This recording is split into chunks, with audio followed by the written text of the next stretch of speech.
যে ক্যাপসিকাম চারা রোপণ করেছিলাম, আর এখান থেকে দেখেন এই যে অনেকগুলো মরিচ খাবার পর এই যে দুইটা মরিচ কত সুন্দর করে পেকে আছে, একেবারে লাল টুকটুকা হয়ে। আর ভেতর ভেতর আবার দেখেন নতুন এই যে ক্যাপসিকাম চলে এসেছে নতুন। এই যে এখানে আরেকটা, আর আজকে দুইটা আমি পেরে নিয়েছি, পাট শাক দিয়ে গরম ভাত দিয়ে খেয়েছি। তো মাশাআল্লাহ, অনেকেই বলে ক্যাপসিকাম আর আসে না, কিন্তু আমার গাছে যত্নে চলে এসেছে।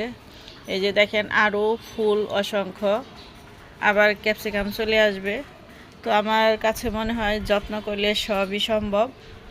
এই যে দেখেন ভিউয়ার্স, আজকে হচ্ছে এই ক্যাপসিকামগুলো পেরে নিব, তারপর বিচিগুলো আবার অন্য জায়গায় ছিটিয়ে দিব। এই ক্যাপসিকাম দিয়ে আজকে হচ্ছে নুডলস রান্না করে খাবে।